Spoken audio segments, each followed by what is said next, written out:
From then on, to revive her sister, Adel sought all kinds of famous doctors, but none of them could solve the problem. Just when she was desperate, Adel heard that the ancient Egyptian pharaohs doctors had the power to bring back the dead. Although this is a nonsense, Adel still set out to Egypt to find a cure. She follows the archaeological team through the mountains and finally finds the entrance to the tomb. Adel presses the door of the tomb according to the map. As the door is slowly opened, behind the door flowed a black liquid. The crowd saw this and did not think much about it, and went straight to the tomb and saw a mountain of gold and silver treasures. Some people instantly lost their senses, but Adel did not care. Her eyes were fixed on the coffin. The hope of saving her sister was right in front of her. But just then, a team of men with guns rushed in. They take everyone out of the crypt. The officers went to check it out, and suddenly the mummy nodded his head. He was so scared that he turned and ran. Adel also knew that she could be killed by these people, so she had an idea that the black liquid could be oil. She took the opportunity to ask the officers for a cigarette and a lighter. Suddenly Adel kicked the man, then she breaks free of the officers' restraints and rushed into the tunnel and threw down the lighter. Then she runs desperately into the crypt. She jumped into the mummy's arms at the right moment.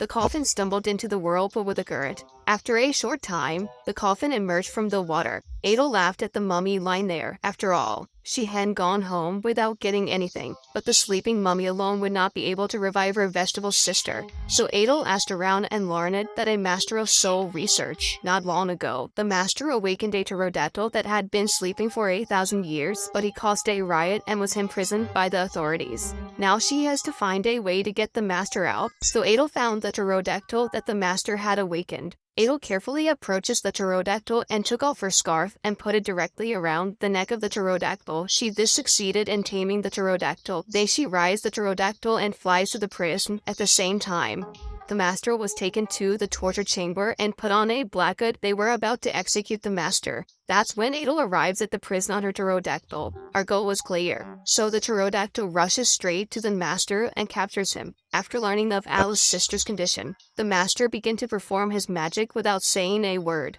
The master tries to wake up the sleeping mummy. As the magic ritual proceeded, things in the room also floated up. Adel smiles as she feels hope coming, but halfway through the magic ritual, the master suddenly fell ill and lost his breath. Adel took a look at the sleeping mummy and the motionless sister. Adel sat on the sofa and fell into despair again.